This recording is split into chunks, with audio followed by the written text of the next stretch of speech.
안녕하세요. CR국어 원장입니다. 고1 예비 국어 무엇이 필요한가? 영어나 수학에 비해서 국어학습법은 굉장히 난해한 느낌을 줍니다. 왜냐하면 영어나 수학은 우리가 초등학교 때부터 오랫동안 학습을 해오면서 어머님들께서도 익히 어떻게 공부할 것인지에 대해서 많은 경험과 또 내용을 알고 계시죠.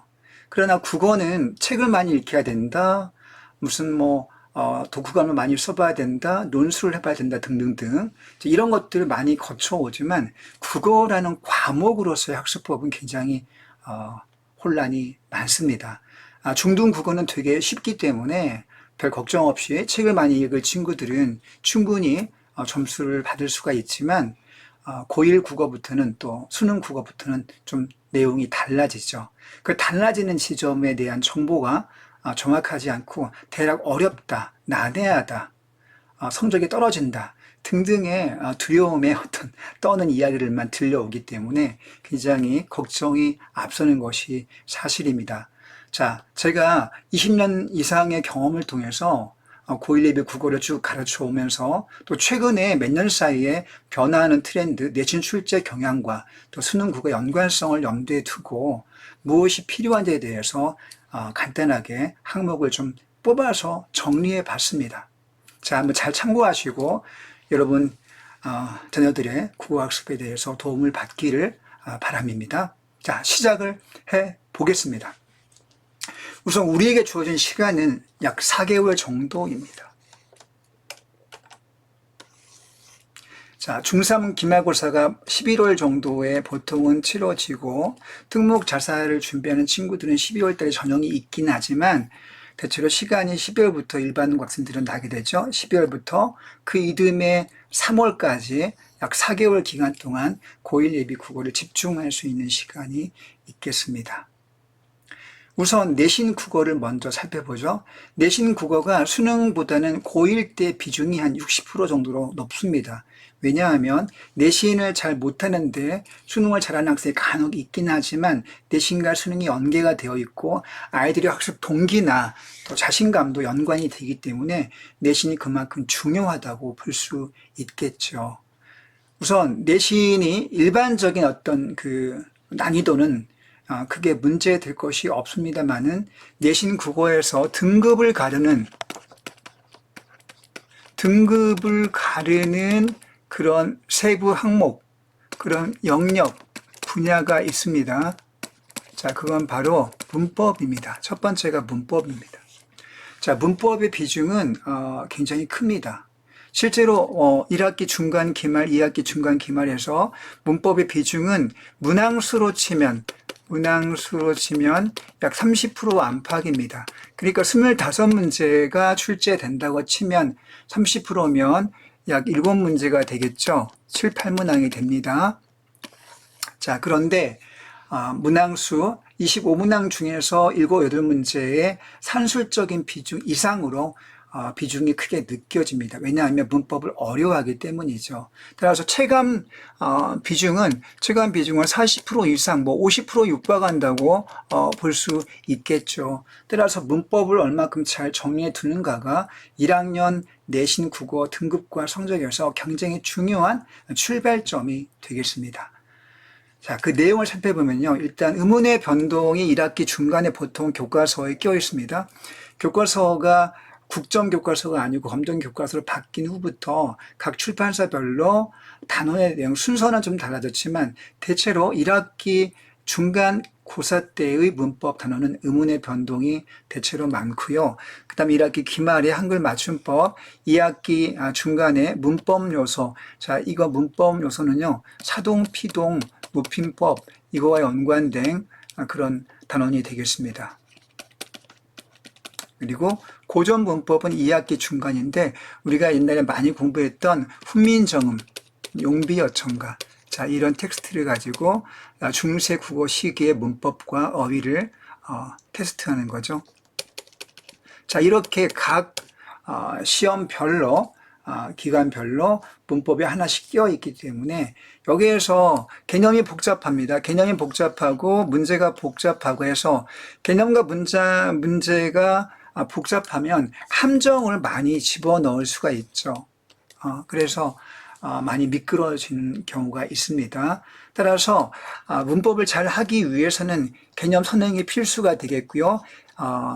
고1 예비 내신 국어 선행에서 중요한 첫 번째 항목이 되는 이유가 되겠습니다. 반드시 개념을 이해한 상태에서 어느 정도 암기가 되어야 하고 암기 상태에서 끝나면 안 됩니다. 이거 반드시 내신 문제 유형에 문제에 적응하는 훈련이 필요하고요. 이걸 통해서 자기가 문제 푸는 습관,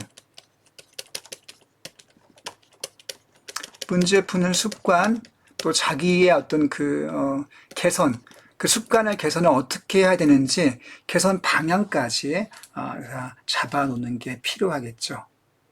자, 거두절미하고 작년도에 1학기 중간에 나왔던 기출 문제를 한번 살펴보겠습니다. 자, 의문의 변동에 대한 문제인데요. 잠깐 문제를 보실까요? 자, 다음에서 나타나는 의문 변동만을 보기에서 골라보자. 자, 그런데 보기에 이렇게 시가 주어집니다. 복효근의 버팀목에 대한 시가 주어지고 그 시에서 의문의 변동을 찾아서 밑에 보기와 연결시키는 겁니다. 자, 보기에는 비음화, 된소리, 대기, 음절, 끝소리 규칙, 그리고 그 다음에 국외음화, 거센소리 대기, 니은 첨가, 리을 탈락, 모음 탈락. 자, 의문의 변동에서 우리가 다루어지는 개념을 총 망라해서 보기 안에 제시해 놨네요. 어머님들 보시기에 되게 옛날 기억이 좀 나십니까? 자, 볼 수 있는 것도 있겠지만 좀 생소한 것도 있겠네요. 자, 근데 아무튼 보기에 이렇게 몇 개입니까? 기역, 니은, 디귿, 리을, 미음, 비읍, 시옷, 이음까지 7개, 8개의 개념이 나와 있습니다. 자, 이 개념에 이제 여기 보기에 나오는 이 시에 적용을 시키는 겁니다. 자, 그러면 어떻게 문제를 풀어야 되겠습니까? 일단 보기를 읽어야 되겠죠. 이 시는 학교에서 교과서에 나오지 않는 시입니다. 그리고 이걸 한 번도 따로 준비해서 공부한 적 없죠. 다만 개념만 조금 알고 있는 상태가 되겠습니다. 이런 상태에서 문제를 풉니다. 자, 그럼 읽어봐야 되겠죠. 자, 읽어볼 때는 써야 됩니다. 자, 태풍에 쓰러진 나무를까지는 발음이 똑같죠. 표기하고. 자, 심고가 발음이 심고가 아니라 꼬로 바뀝니다. 자, 기억이 쌍기역으로 바뀌었죠. 밑에 있는 보기의 개념에서 이게 된소리 대기로 연결되고 있음을 알 수 있습니다. 된소리 대기는 니은에 나와 있네요. 자, 여기서 니은에 나와 있기 때문에 바로 선지에 갑니다. 선지에 가서 니은이 무조건 들어있는 것을 골라야 되겠네요. 자, 1번은 니은이 빠져 있으므로 1번은 전체를 X로 표시해서 알려둡니다. 자, 지금 제가 푸는 연필을 어떻게 사용하는지를 잘 보시기 바랍니다. 자, 니은이 없기 때문에 1번에 X를 표시했죠. 자, 그 다음에 2, 3, 4, 5는 다 니은을 담고 있습니다. 니은. 자, 2, 3, 4, 5는 일단 답이 될 수 있겠네요. 자, 그 다음 이제 하나 지웠으니까 또 그 다음 문장으로 가보겠습니다. 강목으로. 자, 강목을 읽어보니까 여러분들, 좀 판단이 됩니까? 강목에, 자, 기억이 이응으로 바뀌어 있음을 알 수 있습니다. 자, 기억이 이응으로 이렇게 바뀌어 있네요. 자, 기억이 이응으로 바뀌어 있습니다. 우리가 이걸 비음화라고 합니다. 자, 비음화는 밑에 기억에서 설명이 되고 있습니다. 자, 그럼 선지에 가서 기억을 한번 지워볼게요. 자, 1번은 지웠으니까 1번은 버린 상태니까 빼고요. 자, 2번은 기억을 담고 있지 않아서 2번도 지웁니다. 자, 기억이 없기 때문에. 자, 3, 4, 5는 다 기억을 이렇게 담고 있습니다. 3, 4, 5 중에 답이 되겠네요. 자, 그 다음 버팀목을 세웠습니다. 자, 세웠습니다가 조금 복잡한 내용이 되겠습니다. 이걸 한번 발음표를 한번 적어볼게요. 어머님께서도 한번 써보시기 바랍니다. 자, 세 다음에 워세 받침 쌍시옷이 디귿으로 바뀌죠. 우리가 이것을 음절 끝소리 규칙이라고 합니다. 자, 그 다음에 시옷이 쌍시옷으로 또 된소리로 바뀝니다. 자, 된소리로 아까 한번 나왔던 거 된소리 적어둘게요. 그 다음에 비읍이 그대로 발음되는 게 아니라 미음으로 바뀝니다. 자, 비읍이 미음 바뀌는 거 비음화가 되겠습니다. 자, 그래서 그 다음 니다는 똑같이 발음이 되겠죠. 자, 세웠습니다를 발음 기호를 적어보니까 세 가지 현상이 드러나고 있습니다. 음절 끝소리, 비음화, 된소리. 아까 비음화, 된소리는 아까 심고와 그 다음에 강목으로 이미 체크를 했기 때문에 새로 나온 음운의 변동현상, 음절 끌소리를 확인해 봐야 되겠습니다. 자, 음절 끌소리 규칙은 밑에 디귿에, 여기 디귿에 보기에 나와 있네요. 자, 그러므로 디귿을 새롭게 체크해 봐야 되겠습니다. 자, 그럼 선지에는 디귿을 담고 있어야 되겠는데요. 자, 3, 4, 5가 아까 남은 상태에서, 자, 3번은 디귿을 담고 있고, 자, 4번도 디귿을 담고 있는데 5번은 디귿이 없습니다. 그럼 5번도 지워야 되겠습니다. 자, 이제 최종적으로 3, 4번만 남은 상태에서 두 개 중에 하나를 골라내면 되겠네요. 자, 다음 문장 가보겠습니다. 산 나무가 죽은 나무에 기대어 섰습니다. 기대어까지는 변화가 없고요. 섰습니다를 한번 발음 기호를 적어 보겠습니다. 자, 쌍시옷이 디귿으로 바뀌고요. 그 다음에 역시 쌍시옷으로 바뀌고요. 그 다음에 씁니다에 자, 비읍이 미음으로 바뀝니다. 섰음. 자, 그 다음에 니다. 섰습니다. 자, 그러면 여기까지 적어보니까 똑같습니다. 자, 쌍시옷이 디귿 바뀐 거는요, 쌍시옷이 이렇게 디귿으로 바뀐 건 아까 나왔던 자, 음절 끌소리 규칙이었고, 그 다음에 쌍시옷으로 바뀐 건 된소리 대기였고, 그 다음에 미음 바뀐 거는 비음화였습니다. 자, 그럼 음끝과 된소리와 비음화. 자, 이렇게 나와 있는데 이것은 아까 나왔던 세웠습니다. 똑같은 현상이에요. 그럼 달라진 게 없네요. 자, 여기서 이제, 이 문제의 정답과 오답이 갈리는 좀 어려운 대목이 여기서 나왔습니다. 어머님들 좀 지금 눈치를 채지 못했을 것 같은데요. 자, 여기에는 또 하나의 음운 변동 현상이 숨어 있습니다. 그게 뭐냐면요. 자, 섰습니다의 서가 디귿으로 바뀌는데 이때 서라는 단어를 형태에서 분석을 해 봐야 합니다. 형태소로 나눈다고 하는 거는 자, 원형을 추적해서 그 원형을 한번 써보는 건데요. 자, 그걸 써보게 되면 이렇게 써집니다. 자, 원래 서다라는 말은 서다, 영어 스탠드 서다가 기본형이 되겠죠. 서다에 간이 서가 있고요. 그 다음 어미가 오는데 섰습니다. 쌍시옷. 이 쌍시옷이 그냥 쌍시옷이 아니고 과거 시제 어미 엇이 줄어든 말입니다. 서 플러스 엇이 원형이 되겠죠. 그죠? 자, 이렇게 형태에서 분석을 해보면요. 자, 형태에서 분석을 했을 때 서 플러스 엇인데 이게 자, 어간에 어가 들어있고 어미의 과거 시제 어미에도 어가 들어있어서 어간 어미의 동일한 어가 두 개 연속 나오기 때문에 하나를 탈락시킵니다. 우리가 동일 모음 탈락이라고요. 자, 여기서 어간 어미는 하나를 탈락시켜 보겠습니다. 한 개를 탈락시켜요. 탈락시켜서 우리가 이걸 동음 탈락, 그리고 모음이기 때문에 모음 탈락 현상이라고 볼 수 있겠습니다.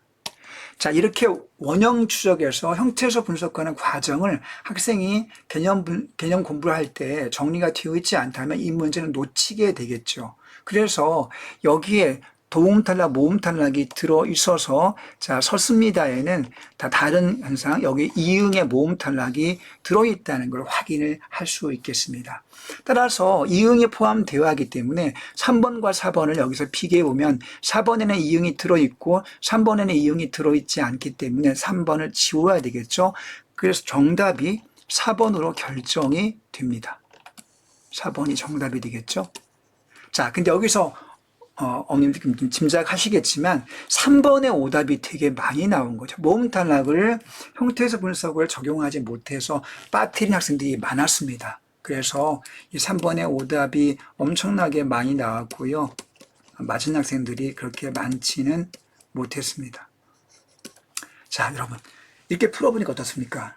문법이라고 하는 게 개념 공부도 일단 중요하지만 꼼꼼하게 선생님 제가 지금 풀어드린 것처럼 이렇게 단계적으로 학습하는 훈련이 되지 않는다고 한다면 학원을 다녀도 실전에서 오답이 굉장히 많이 나올 수밖에 없고요. 기본적인 문제를 다 맞추더라도 이런 문제를 맞추지 못하면 1, 2등급, 1등급은 전혀 노려볼 수가 없는 상태가 되겠죠.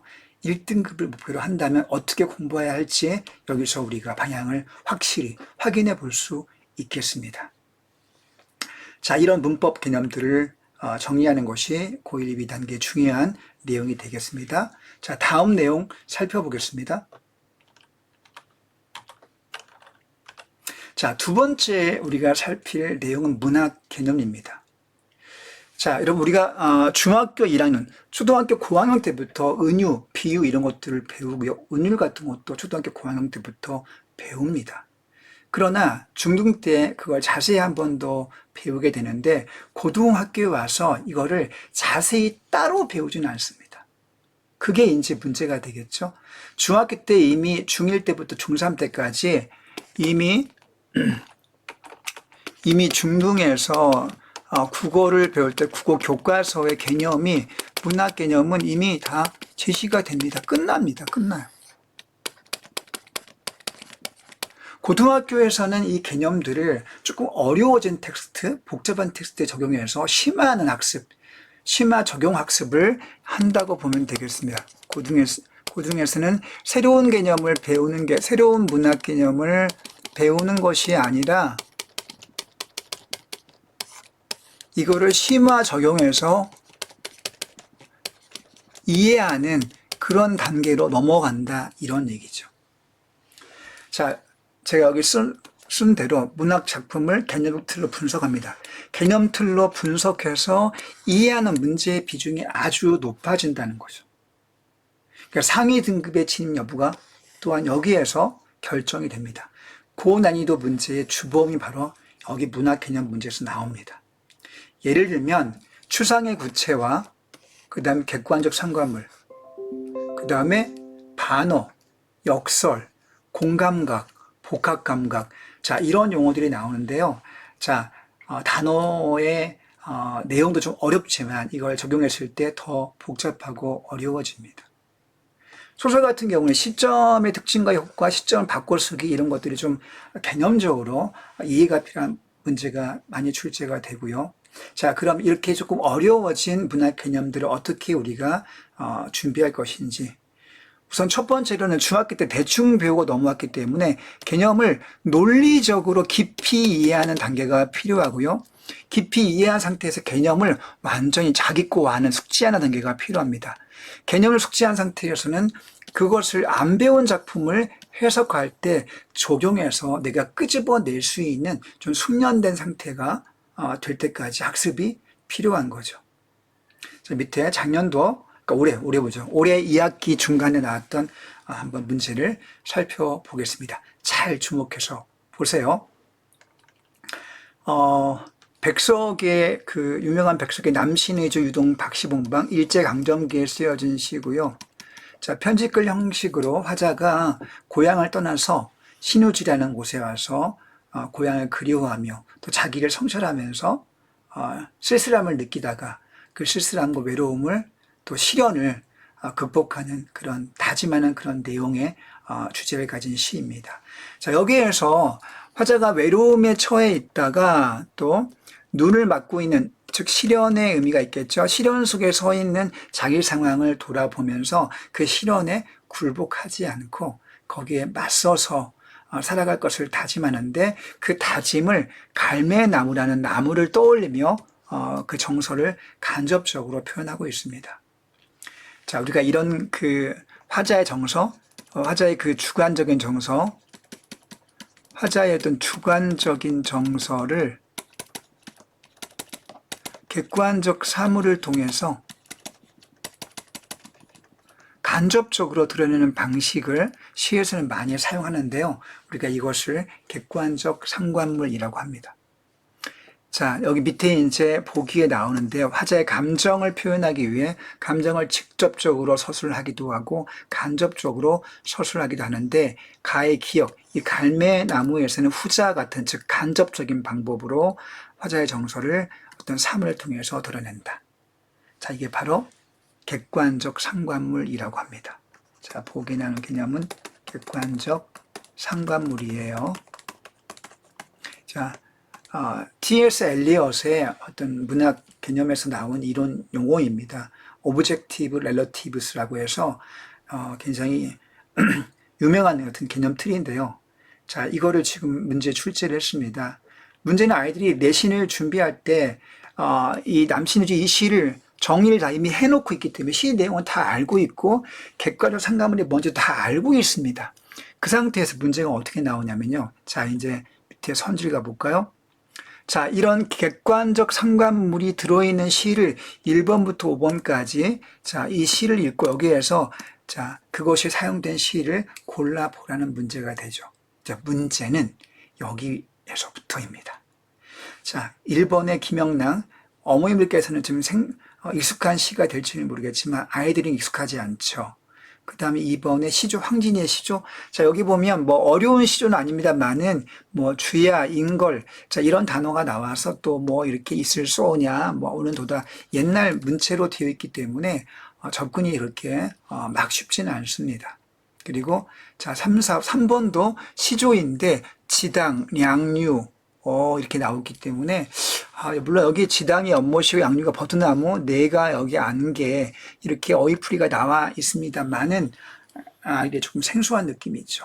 자, 이 중에서 객관적 상관물이 쓰인 시를 골라보라는 문제입니다. 자, 그렇다면 우리는 여기서 선지에 나온 현대시든 시조이든 간에 해석할 줄 알아야 되겠죠. 그것도 어느 정도 100% 해석은 안 되어도 적어도 문제를 풀 만큼의 이해력, 그러니까 한 60% 이상, 70% 정도 해석 능력이 있어야지만 정답을 찾아낼 수가 있게 되겠죠. 자, 그러면 한번 찾아볼까요? 자, 해석합니다. 대부분의 아이들은 그냥 읽습니다. 그냥 돌담에 속삭이는 햇발같이 그냥 대충 읽고 이게 뭐지 이렇게 그냥 던져봅니다. 자, 이렇게 대충 밑줄도 긋지 않고 눈으로 읽어서 푼다면 정답을 찾기라고 하는 것이 과연 가능할까요? 아마 확률이 아마 한 20% 이하 될 겁니다. 5개니까 자, 하나 찍으면 20% 확률이 되겠죠? 자, 정답이 몇 번일까요? 자, 한번 풀어보시기 바랍니다. 제가 이 텍스트를 이제 블로그에 올릴 건데, 이것도 동영상 촬영해서 블로그 밑에 제가 이 텍스트를 한번 올려놓겠습니다. 한번 출력하셔서 한번 풀어보시기 바라요. 지금 푸셔도 되겠습니다. 자, 일단 이렇게 읽어야 됩니다. 제가 읽는 방법을 한번 보여드릴게요. 자, 일단 여기 앞에 부분을 지워볼게요.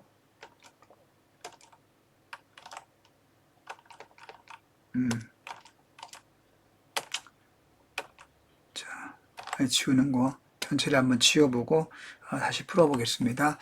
자, 어떻게 밑줄을 긋냐면요. 일단 SV를 찾아서 그어야 됩니다. SV. 자, 제목 먼저 볼까요? 돌담에 속삭이는 핵발같이, 일단 지급법이 쓰여있네요. 지급법.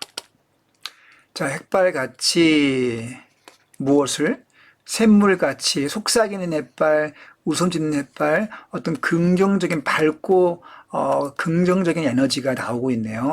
자, 햇발같이, 샘물같이 내 마음을 자, 오늘 하늘을 우러러보고 싶다. 내 마음이 햇발같이, 샘물같이 반짝이고 긍정적으로 하늘을 바라보고 싶다. 보통 하늘이라고 하는 건 이상이나 꿈 같은 의미가 있죠.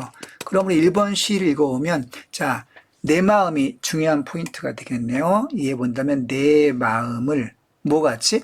햇발같이, 샘물같이, 그리고 하늘을 우러러보고 싶다. 자, 이때 이상이나 꿈, 햇발과 샘물은 순수의 의미가 있겠습니다. 순수, 깨끗함. 내 마음을 순수한 상태로 자, 이상과 꿈을 지향하고 싶다. 자, 이상과 꿈에 대한 동경 정도가 이 시의 주제가 되겠네요. 자, 이렇게 주제를 끄집어내려면 제가 지금 한 것처럼 밑줄을 그을 줄 알아야 되겠고요. 이게 바로 논리적으로 문장의 흐름을 접근하는 방법입니다. 자, 접근을 하려면 단어의 키를 잡아야 되고, 그 단어의 키는 자, 이렇게 읽는 능력이 필요하겠죠. 읽으면서 문장의 논리 구조를 찾고 그 논리 구조를 체크하면서 밑줄을 그으면 되겠습니다.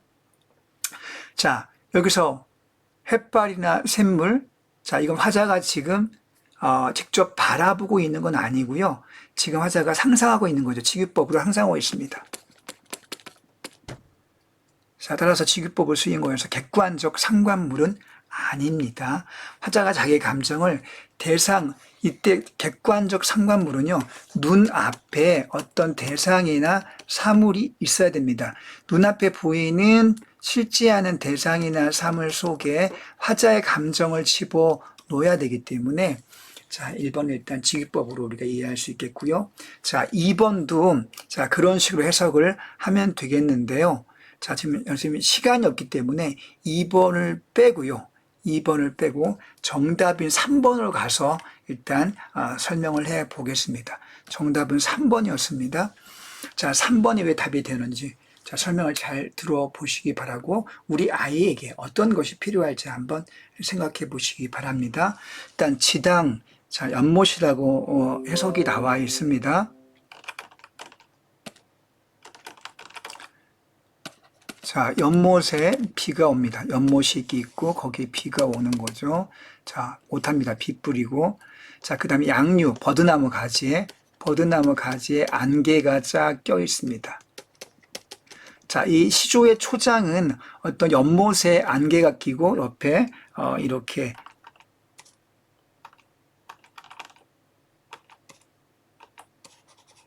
버드나무 가지가 이렇게 있어가지고 버드나무 가지가 있고요. 여기에 안개가 쫙 껴있는 그런 상황입니다. 안개가 쫙 껴있어요. 연못에 안개가 껴있고 자, 그런 상황입니다. 어떤 시각적 이미지를 표현하고 있는데요. 뭔가 비가 오는 분위기, 안개가 껴있는 분위기가 뭔가 쓸쓸한 분위기, 뭔가 기분이 좀 다운되는 어떤 분위기를 표현해주고 있습니다. 그런데 이 연못에 사공은 어디 가고 빈 배. 자, 사공은 없고 빈 배만 있대요. 자, 이 연못에 배가 이렇게 한 척 있습니다. 빈 배. 조그만 배겠죠? 자, 근데 사공이 없습니다. 빈 배가 여기 메어 있어요. 자, 이때 빈 배라고 하는 것은 눈앞에 보이는 사물이 되겠습니다. 빗대요. 상상으로 빗댄 게 아니고 눈앞에 사물이 보이는 거죠. 눈앞에 사물이 제시가 객관적으로 되어 있고요. 객관적 사물로. 자, 그리고 석양에 지금 아마 해가 지는 시간인가 봅니다. 석양에 오답니다. 짝이른 갈매기가 오락가락. 여기 지금 짝이른 갈매기가 날아가고 있습니다. 아마도 갈매기가 2마리가 아니고 1마리인 것 같아요. 1마리. 짝이른 갈매기. 이것도 객관적인 사물입니다. 자, 화자의 눈앞에 보이는 사공이 없는 빈배, 그리고 해가 지는 시간에 날아가는 갈매기가 혼자 날아갑니다. 자, 이때 갈매기와 빈배가 객관적 사물이 된다는 거 우리가 이해할 수 있겠는데요. 이 객관적인 사물에 화자의 정서가 숨겨져 있습니다. 어떤 정서입니까? 쓸쓸함, 외로움 이라는 정서가 이 사물 속에 이 외로움의 주관적인 정서죠.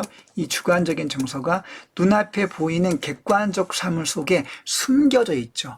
숨겨져 있다는 것은 간접화되어 있다는 의미와 같은 뜻이 되겠죠.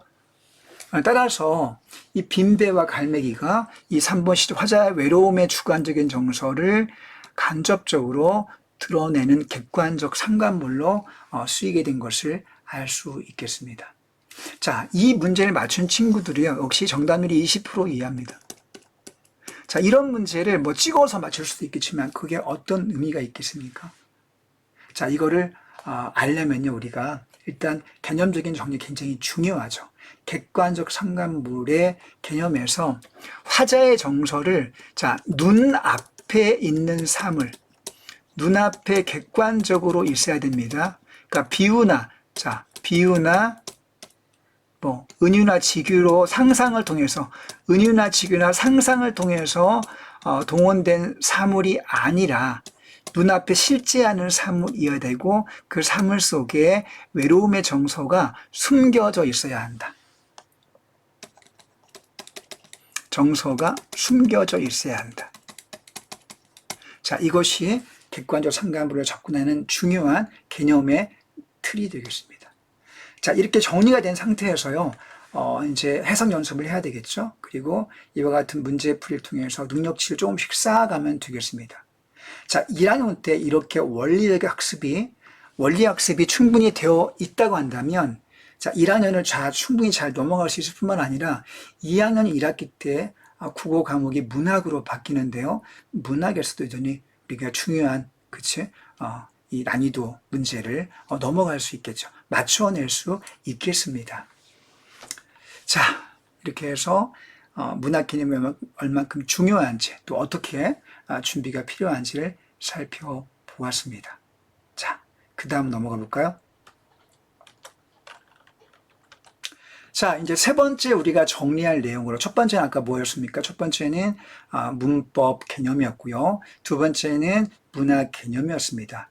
자, 세 번째는요, 고전 시가, 특히 시조, 그리고 안 배운 현대시의 해석 능력입니다.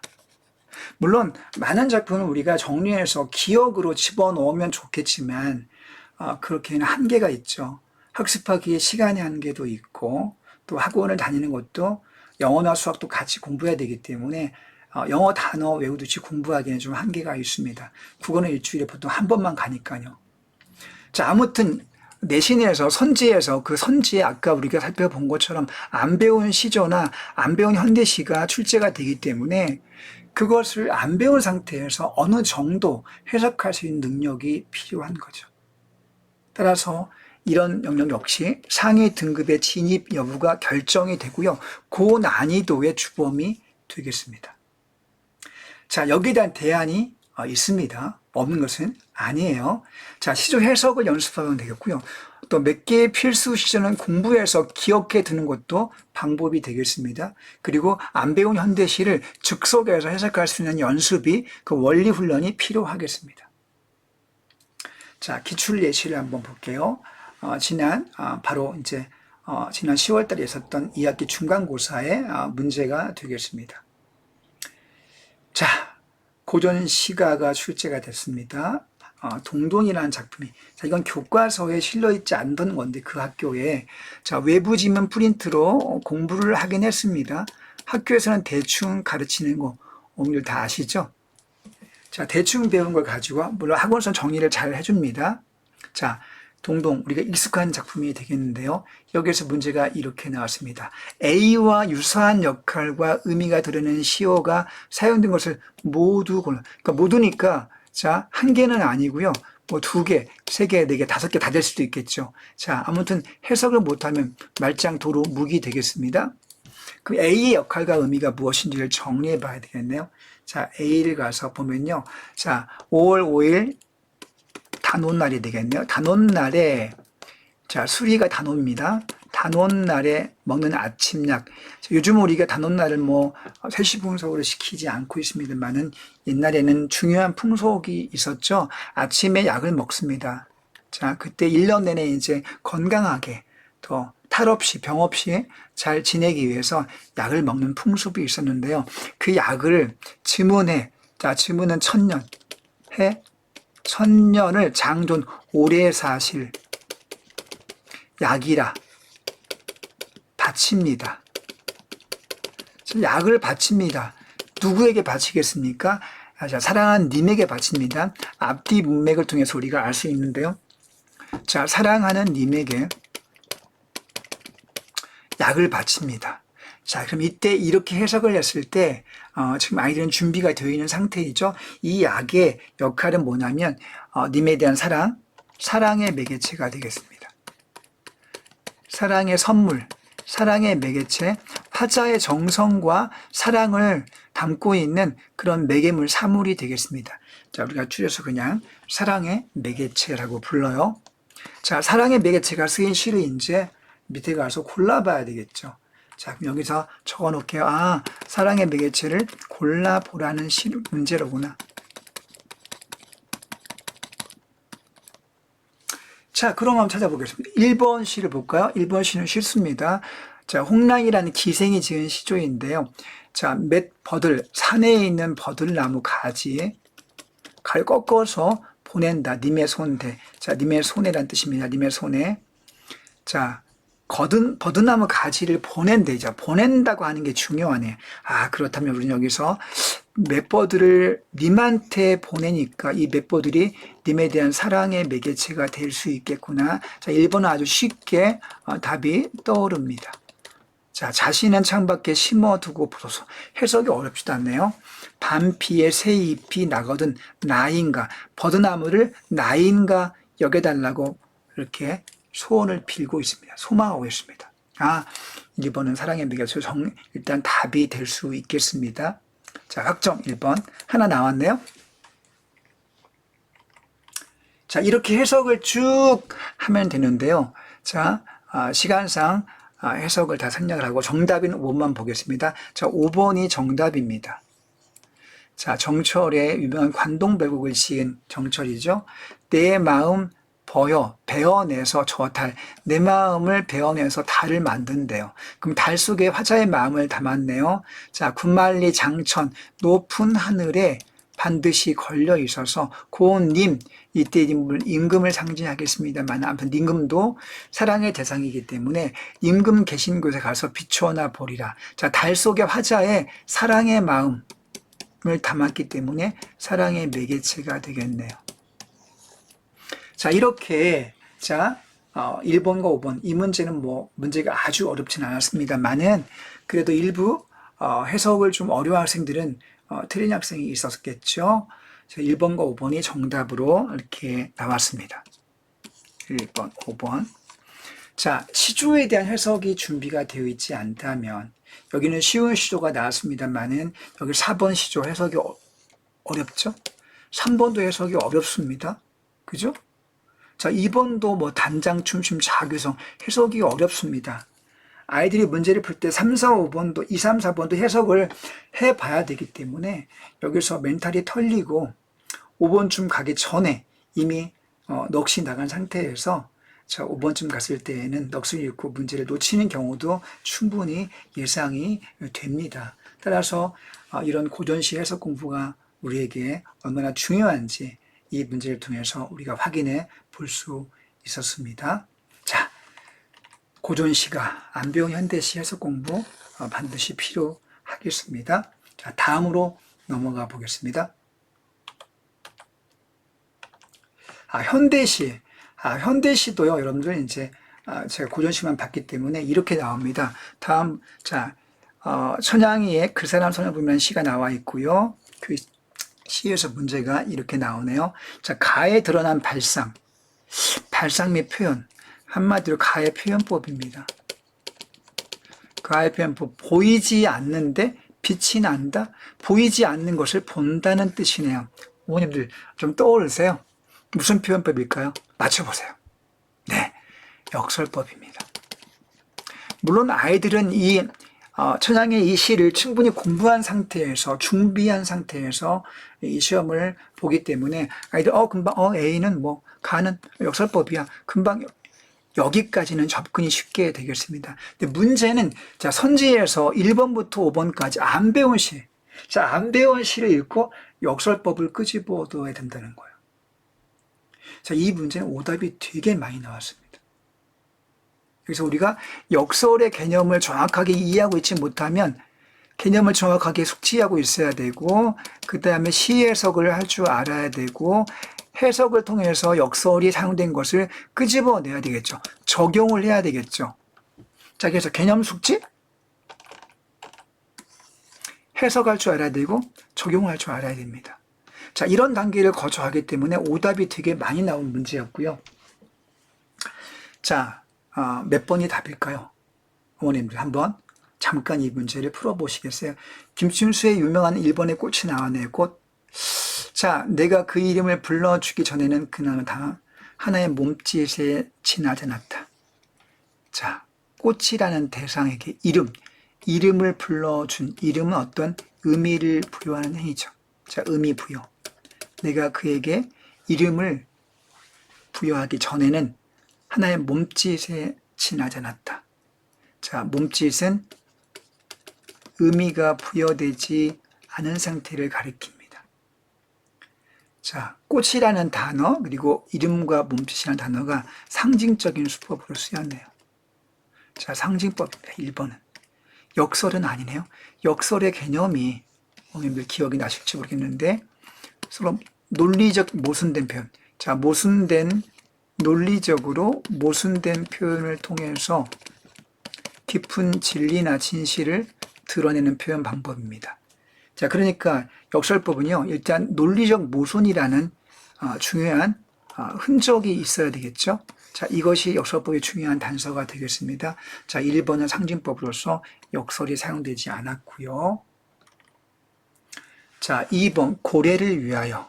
푸른 바다에 고래가 없으면, 자, 고래가 없으면 바다가 아니지. 자, 마음속 바다에 역시 고래가 없으면 청년이 아니지. 자, 이때 바다는 어떤 삶의 세계, 세상을 의미하고요. 고래는 어때요? 고래는 꿈이나 이상, 동경하는 세계가 되겠습니다. 고래가 크니까요. 그죠? 자, 따라서 이때 고래와 바다는 일종의 상징 내지는 은유법으로 쓰였음을 알 수 있고요. 자, 이것도 역시 역설이 쓰이진 않았습니다. 3번 시를 아이들이 되게 어려워했어요. 3번 시.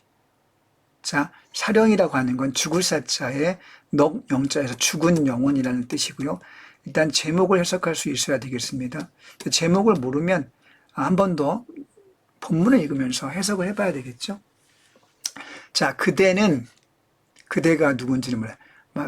어떤 상대방이 있겠죠. 사람일 수도 있고 친구일 수도 있고 반짝거리면서 하늘 아래에서 간간히 자유를 말하는데, 자, 자유. 아무튼 그대는 자유를 말합니다. 이 자유는 긍정적 가치나 이념이 되겠죠. 우스워라 나의 영. 자, 그 다음 문장에 주는 나의 영. 나의 정신 상태는 죽어 있다. 자, 그대는 자유를 말하는 긍정적인 대상인데 나의 영은 죽어 있으니까 자, 마이너스의 상태가 되겠네요. 자유를 말하고 있지 못하다. 자, 그러면 어떻게 정리할 수 있겠습니까? 자, 자유를 말하는 그대와 자유를 말하지 못하는 나, 죽어 있는 나. 자, 이게 어떤 상태입니까? 나와 그대가 대조된 상태로 표현되고 있네요. 대조, 대비. 자, 대조법이 쓰였습니다. 자, 아니냐? 서리법이 쓰이기도 했네요. 자, 이렇게 해석과 함께 논리적인 해석이 되지 않으면 표현법을 찾아낼 수가 없습니다. 이런 훈련이 필요하고요. 자, 대조와 서리법에서 역설법과는 무관하겠고요. 4번 보겠습니다. 4번 보면 유명한 김소월의 먼 후일인데요. 자, 당신이 나무라면, 자, 사랑하는 당신이 나한테 혼냅니다. 너 왜 나한테 한 번도 연락 안 했어? 나 믿기지 않아서 잊었어. 자, 화자가 너를 잊었다고 서술하고 있네요. 정말 잊었을까요? 한 번 더 반복해서 오늘도 어제도 안이 있고 먼 훗날 그때 잊었어. 자, 잊지 못하다가 나중에 잊었어. 정말 잊었을까요? 자, 잊지 못할 것을 잊었다고 거꾸로 말하고 있죠. 자, 거꾸로 말하고 있으므로 우리가 거꾸로 말했을 때 반어법이라고 합니다. 자, 그러니까 여기는 지금 반어법이 사용되고 있음을 알 수 있네요. 자, 일단 3번의 오답이 좀 나왔고 해석이 안 되니까 4번을 역설과 혼동한 친구들이 지금 4번의 반어를 거꾸로 보고 체크한 친구들이 좀 있었고요. 자, 5번을 보겠습니다. 자, 자동으로 5번이 정답이 되겠네요. 자, 너를 기다리는 동안입니다. 아주 먼 데서 나는 너에게 갑니다. 나는 가고요. 너는 오고 있습니다. 아주 먼 데서 천천히 오고 있는 너를 기다리는 동안 나도 가고 있다. 여러분, 기다린다는 건 뭡니까? 가만히 서 있다는 뜻이죠.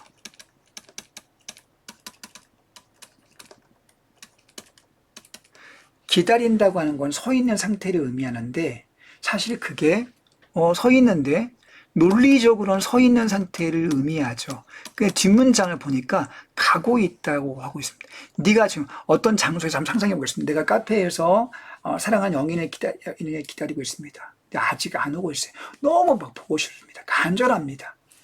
지금 그 친구가 지금 분명히 오고 있어. 지금 톡이 왔습니다. 10분 뒤에 도착한다고 해요. 자, 10분 뒤면 올 그 사람이지만 너무 보고 싶어서 나는 지금 카페 의자에 앉아서 기다리고 있는 상황이지만 내 마음이 막 다른 박질을 치고 있습니다. 자, 그는 오고 있는데 나는 앉아 있는데 내 마음, 이때 가고 있다는 건 몸이 가는 게 아니라 내 마음이 달려간다는 뜻이 되겠죠. 자, 어머님들 옛날 20대 때 연애 감정에 좀 추억이 떠오르실지 모르겠는데요. 자, 아무튼 몸은 서 있는데 내 마음이 달려간다. 자, 이게 논리적으로 모순된다는 걸 알 수 있습니다. 자, 논리적 모순이네요. 따라서 이 부분이 역설법이 사용된 구절이 되겠고요. 그래서 5번이 답이 된 겁니다. 어떠세요, 어머님들? 제가 보여준 이 해석을 만약에 장착할 수 있다면 100점 맞겠죠. 저는 이렇게 가르칩니다. 그냥 답을 던져주는 게 아니라 밑줄 긋는 방법과 논리적 이해 툴을 반복적으로 연습을 시켜서 그것을 아이가 갖게 하고 그걸 통해서 어떤 안 배운 지문 시가 나오더라도 해석을 통해서 접근할 수 있도록 그렇게 알려주고 있습니다. 자, 이런 방법이 제가 보기에 오랜 가르친 경험을 통해서 가장 유일한 방법이고, 자, 극복할 수 있는 좋은 방법이 되겠습니다. 자, 이제 다음으로 넘어가 볼게요. 자, 그럼 내신 실전 논리는 어떻게 할 것이냐? 자, 한번 정리해 볼게요. 아까 나온 내용입니다. 자, 문제가 어렵다. 그죠? 어렵습니다. 다 알고 있죠? 자, 개념과 지식만을 가지고는 접근이 안 됩니다. 객관적 상관물, 역설 다 들어본 겁니다. 근데 그것만을 안다고 해서 문제에 접근이 안 됩니다. 선지의 길이가 길어집니다. 복잡해집니다. 눈에 안 띄는 함정이 많아집니다. 자, 보기 박스가 많이 삽입됩니다. 안 배운 현대시나 시조가 막 돌출되어 나옵니다. 자, 그럼 어떻게 이것을 대비할 것이냐? 자, 아까 말한 대로, 자, 한번 정리해 본다면 학원을 다닌다면 다음에 필수 내용이 그 학원의 커리큘럼 안에 포함되어 있는지를 꼭 확인하시기 바랍니다. 내신 문법이고요, 문학 개념이고요, 고전시 이런 것들이 꼭 세 가지가 포함되어야 되겠고요. 자, 여기 내용은 저희 학원에서 이번에 가르치는 내용이 되겠습니다. 자, 저희 학원에서 고전시에서 시조, 필수 시조와 가사를 필수 작품을 배웁니다. 자, 그 다음에 이제 또 배울 내용이 수능을 제가 아직 설명을 안 했기 때문에 수능을 간단히 말씀을 드리면, 자, 수능 문학과 수능 독서를 공부하는데 역시 이것도 개념적인 접근과 도구에 대한 준비 없이 문제만을 반복적으로 푸는 훈련, 이거 안 됩니다. 개념이 없는 문제풀이 안 됩니다. 이렇게 가르치는 학원 피하세요. 텍스트 이해 훈련부터 시켜야 됩니다.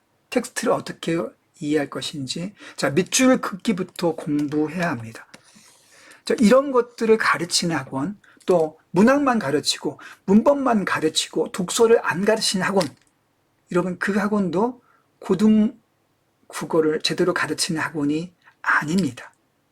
자, 문법과 문학과 그리고 독서에 대한 강의 커리큘럼이 있는지를 꼭 확인해 보시기 바랍니다. 자, 텍스트를 그럼 이해하려면 어떻게 해야 되느냐? 도구가 필요하겠죠. 우리가 파인애플 먹으려면 입으로 먹을 수 있습니까?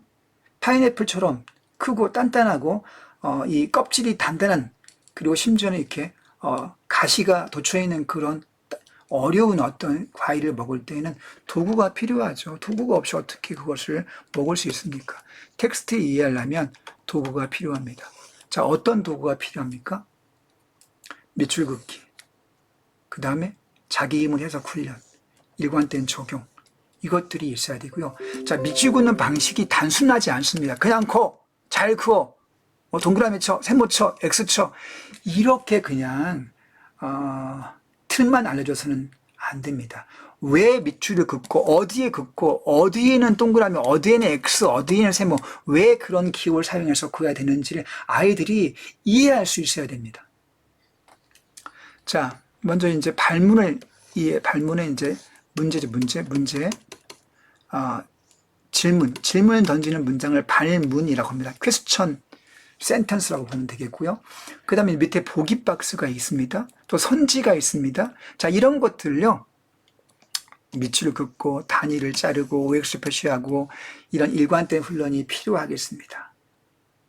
자, 이것들의 출발점은 당연히 문장 단위 독해가 되겠고, 그 문장 독해가 안 되면 단락 독해가 안 되고, 단락 독해가 안 되면 전체 독해가 안 되지 않겠습니까? 독서는 꽝이 돼요. 그게 안 되면. 자, 밑줄 긋기와 의미 단위 끊기라는 걸 저희는 가르치고 있는데, 어떻게 하는 것인지 제가 잠깐 짤막하게 보여드리겠습니다. 자, 다음 페이지 보시죠. 제가 사실 제가 독서를 가르칠 때 쓰는 기본적인 방법인데요. 오늘 시간상 자세한 내용을 설명할 수 없겠고 간단하게 조금만 보여드리겠습니다. 자, 지문을 이해하고 그 다음 밑줄을 긋는 원리를 제가 잠깐 설명을 드릴게요. 자, 지문을 이해할 때는 기본적인 전제 원칙은 제가 강조하는 건 이런 내용입니다. 일단 문제를 풀기보다 중요한 것은 이해하는 것이다. 자, 문제를 무조건 맞추려고 풀려고 하지 말고 자, 풀기보다 이해가 우선이다 라는 거죠. 당연히 또 이해가 잘 되어야 문제를 맞힐 수 있기 때문입니다. 자, 또 문제가 복잡하고 지문이 길기 때문에 정보가 많기 때문에 세부 정보까지 다 기억하는 게 불가능합니다. 따라서 전체 흐름을 잘 이해하는 게 필요하겠고요. 자, 흐름을 파악하려면 흔적이 남아요. 흔적이 남아야 되는데 그 흔적은 바로 밑줄을 통해서 남깁니다. 자, 이런 전제 원칙에 입각해서 지문을 읽는 방법을 일관되게 훈련해야지만 독서, 지문, 독해력이 향상이 될 수 있습니다. 자, 지문 밑줄 긋기 방법을 간단하게 말씀드리면요. 자, 동그라미, 세모, X, O, 화살표. 그 다음에 밑줄은 길게 하지 말고 짧게 끊어서 그어라. 단락이 바뀌면 주인공이 바뀌기 때문에 자, 화제어에 동그라미를 치고요. 또 문장에서 주어가 바뀌는 경우도 바뀌는 주어를 표시해준다. 자, 이런 식의 기본적인 방법이 되겠고요. 자, 어떻게 그럼 그을 것이냐에 대해서는 지금 밑에 보시면 제가 간단히 7가지의 주요 패턴을 제가 가지고 왔습니다. 자, 우선 기본 패턴은 주어, 문장이 긴데 문장이 깁니다. 이 중에서 주어 부분을 찾고요. 부위 부분을 찾는 겁니다. 자, 여기에 끊어서 표시하는 거죠. 두 번째, 문장이 길 때 우리는 그 끊어서 읽는 것을 할 줄 알아야 되겠는데 끊어 읽을 때는 SV 단위로 끊습니다. 자, SV 단위가 그렇게 쉽지 않습니다. 그게 무슨 뜻이냐면요. 그게 SV가요.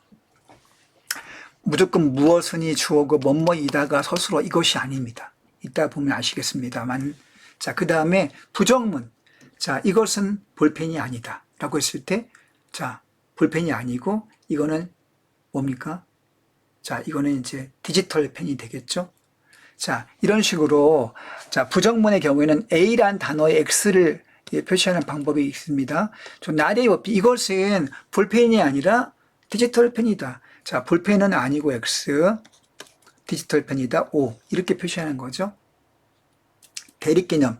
자, 예컨대 서울과 부산은 남과 북 반대쪽에 있다고 할 때, 자, 반대쪽, 자, 플러스 마이너스 혹은 동그라미 세모 혹은 동그라미 X 방식으로 표시하면 되겠고요. 자, 이런 대립개념과 부정문과 나의 법비 문장이 굉장히 제일 많이 나옵니다. 이게 반복되는 중요한 문장의 논리 패턴이 되겠고요. 자, 조건문도 굉장히 많이 나오는데요. 자, 10살이 되면 100m 달리기를 자, 15초 내에 뛸 수 있다. 15초 너무 빠르네. 10살이 된다면, 예컨대, 외국 여행 갈 수 있다. 라고 쳐봅시다. 자, 10살이 되면 외국 여행이 가능하다. 라고 친다면 이 문장에서는 외국 여행의 조건으로 연령, 10살을 제한을 달아놨네요. 자, 여기서 자, 조건문에서는 그 조건이 중요하게 되겠죠. A가 굉장히 중요한 내용이 되겠습니다. 자, 과정은요, 인과 연속인데, 자, A에서 B를 가고 B에서 C를 가고 이어집니다. 자, 꼬리에 꼬리를 물고 있는데 우리가 이것을 과정이라고 해요. 자, 이와 같은 패턴이 있겠는데요. 자, 이런 것들의 기본적인 패턴을 대략 머릿속에 집어넣은 상태에서 이제 지문을 읽어가는 겁니다. 자, 지문 읽기 연습은요, 일단은 실전 이전에 지문을 먼저 우리가 훈련을 하기 위해서 일단 지문만 보고 일단 한 달라고 선생님이 해 보겠습니다. 고1 지문인데 난이도는 고1 수준으로 볼 때 약간 중상 난이도 정도가 되겠고요. 고3 수준으로 볼 때는 중간, 중중 난이도, 중중이나 중하 정도의 난이도라고 볼 수 있겠습니다. 자, 이렇게 읽습니다. 첫 단락 볼게요. 비트겐슈타인, 주인공이니까 얘는 주인공은 동그라미. 철학의 관심사가 사람이 생각하는 바가 아닌 사람이 생각하는 바를 표현하는 것이어야 한다고 주장했다. 비트겐슈타인의 주장을 제시해주고 있는데 그 주장의 내용이 뭐냐면 철학이 관심을 기울일 대상이 생각하는 바가 아니라, 자, 지금 딱 보니까 어떤 문장입니까? 여기 나왔던 not A, but B 문장의 패턴이 나오고 있죠. A가 아니라 B다. 그러면 A의 생각하는 바가 아니라 생각할 바를 표현하는 것에 둬야 한다. 라는 거죠. 자, 이게 not A, but B식의 이제, 밑줄 긋기 방식이 되겠습니다. 자, 하다 보면 금방 보여요. 뒤에 문제에서 나옵니다. 비트겐슈타인의 관심사는 생각하는 바, 생각의 내용에 있지 않고 표현, 자, 생각의 배출, 언어적 표현을 관심을 기울일 필요가 있다라고 주장한 거죠. 전통적인 철학에서는요, 뭐 이념이나 가치, 이성, 지식, 개념 같은 걸 중시했는데 비트겐슈타인은 그 내용에 관심을 기울인 게 아니라 그것을 표현하는 방식, 언어적인 표현 방식, 우리가 이거를 비트겐슈타인의 언어 철학이라고 부르는데요. 자, 그런 새로운 철학의 방법을 비트겐슈타인이 주장을 한 겁니다. 자, 첫 번째 문장은 not a 법이었고, 이렇게 밑줄, 생각하는 바가 아니라 표현에 동그라미 쳐야 되겠죠. 자, 이렇게 밑줄을 긋는다면 나중에 지문을 읽고 나서 문제에 연결시켜 풀 때 시각적으로 굉장히 눈에 잘 들어오게 됩니다. 자, 그는 정신이나 이성에 대한 관심을 가졌던 종래의 철학이 명제와 사실의 관계를 간과했다. 자, 기존의 철학이 주로 나왔죠. 기존의 철학은 정신이나 이성에 관심을 기울였고 명제와 사실을 간과했다. 명제 사실에 관심을 기울이지 않았대요. 종래의 철학은. 자, 이것도 나대의 법비 문장의 변형태라고 볼 수 있겠습니다. 자, 주어가 종래 철학으로 바뀌어 있는데 명제와 사실에 관심은 그대로 없었어. 대신에 뭐 정신이나 이성에 관심이 있었어. 자, 이렇게 X와 O로 표현할 수 있죠. 따라서 비트겐슈타인이 주장하는 새로운 철학은 무엇을 관심을 기울입니까? 말할 수 있는 것과 말할 수 없는 것의 한계. 자, 있는 것과 없는 것의 한계를 명확히 설정할 필요가 있다. 자, 세종화 철학은 자, 언어 표현의 경계에 대해서, 가능 영역에 대해서 관심을 기울여야 된다. 이런 얘기를 하고 있네요. 자, 조금 어려워 보이죠? 자, 그럴 수밖에 없습니다만, 왜냐하면 단어가 어렵기 때문에. 그러나 뒤에 이제 두 번째 문단부터는 그 내용을 상술하기 때문에 읽다 보면 느낌을 우리가 충분히 받을 수가 있고 조금 더 이해가 가능하죠. 자, 지금 제가 읽는 방법, 밑줄 긋는 방법을 중심으로 설명을 지금 하고 있기 때문에 이런 식의 방식으로 읽는다는 것을 여러분들이 생각해 두면 되겠습니다. 조금만 더 하고 마칠게요. 자, 이 문단을 갑니다. 자, 문단이 바뀌면 주인공이 바뀝니다. 자, 똑같은 비트겐슈타인은 주인공은 바뀌지 않았는데 이제 자, 바뀐 문단의 첫 번째 문장에서 소주인공이 바뀌었습니다. 비트겐슈타인이 관심을 기울인 명제와 사실의 관계가 이제 새로운 주인공으로 등장했네요. 자, 이게 새로운 소주인공입니다. 동그라미를 쳐 둬볼게요. 자, 그에 의하면 명제는 사실, 자, 명제가 사실과 대응한다. 대응이라고 하는 건 일치한다 라는 뜻이요. 명제는 사실과 대응한다. 자, 일단 명제라는 개념도 우리가 여기에 설명이 안 돼 있는데 명제는 뭐냐면요. 어떤 생각이나 판단을 혹은 사실에 대해서 사실을 판단하고 있는 그런 문장을 명제라고 합니다. 자, 예컨대 이것은 디지털 펜이다. 이 펜이라고 하는 이 사물이 갖고 있는 사실, 그 진실과 디지털 펜이라는 것은 일치하죠. 따라서 자, 명제는 사실과의 일치 여부가 굉장히 중요한 조건이 되는 거죠. 자, 명제는 사실과 대응이다. 자, 이렇게 이퀄 표시를 해볼 수 있겠습니다. 그래서 명제와 사실을 비교해서, 자, 비교해서 일치하면 참, 일치 안 하면 X, 자, 거짓. 여기 일치하면 참, 일치하지 않으면 거짓. 자, 참과 거짓의 조건이 나옵니다. 여기 이제 일종의 부정문이 나오네요. 부정문. 조건문과 부정문이 나옵니다. 조건문과 부정문이 나오는데, 자, 일치했을 때 참, 일치하지 않으면 거짓. 자, 참과 거짓의 기준을 제시해 주고 있네요.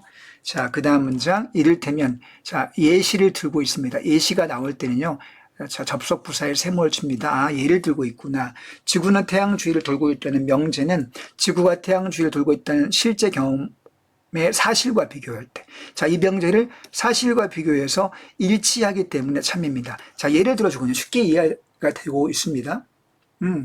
지구가 태양 주위를 돌고 있다? 자, 이거 명제인데, 이 명제는 자, 우리가 사실을 확인할 수 있기 때문에 참여되겠죠. 자, 반면 이렇게 나오고 있습니다. 자, 이렇게 우리가 밑줄을 그어 가면 되겠습니다. 자, 조금만 보여드렸고요. 저희 학원에서는 이렇게 처음 독서를 시작할 때 문장의 의미 단위를 끊어서 밑줄을 짧게 이렇게 밑줄을 길게 긋는 게 아니라 밑줄을 끊어서 동그라미 끊어서 이렇게 긋고, 자, 끊어가면서, 자, 문장에 논립했던 OX, 나대입 비 부정문, 조건문 같은 것들을 염두에 두면서 논리 흐름을 파악하는 훈련을 시키고 있습니다. 저는 이런 방식이 고3의 복잡한 지문에 이를 때까지 일관되게 훈련을 시켰을 때 굉장한 효과를 보고 있고요. 아이들이 어려운 지문도 100% 이해는 하지 못해도 그 짧은 시간 안에 문제를 맞춰내고 지문의 흐름을 파악해서 높은 단계로 이렇게 향상되는 것을 끊임없이 제가 확인을 하고 있습니다. 자, 독서를 가르치는지, 또 이런 식의 원리 학습을 과연 선생님이 시켜주고 이걸 또 숙제 검사를 통해서 확인해주고 있는지, 학생이 그걸 수행을 못할 때 선생님이 사랑하는 마음으로 1:1 코칭을 하고 또 알려주면서 아이들을 유도해서 동기를 부여시켜주고 칭찬하고 때로는 조언을 주면서 끌어가는지, 이런 것들이 함께 합쳐질 때 정말 향상되고 성과 있는 학습이 될 수 있을 겁니다. 자, 이제 설명을 마치겠습니다. 제가 오늘 고1 예비 국어 무엇이 필요한가 라고 하는 자, 그런 주제로 한번 설명을 드려봤는데요. 동영상을 제가 유튜브를 뒤져보니까 많은 그 학원 선생님들이 대략적인 무엇이 필요한지를 대략적인 제목만 뽑아서 이렇게 제시해 주고 있는데, 저는 그것을 실제 텍스트를 통해서 올해 따끈따끈한 내신 기출문제를 통해서 또 수능 독서 지문을 통해서 한번 설명을 해 보았습니다. 어머니께서 도움이 좀 되었으면 좋겠고요. 학원을 선택하거나 아이 학습을 시키는데 도움이 되기를 바라는 마음입니다. 자, 이것으로 인사를 마치겠습니다. 자, 감사합니다. 좋은 성과 있기를 응원하겠습니다.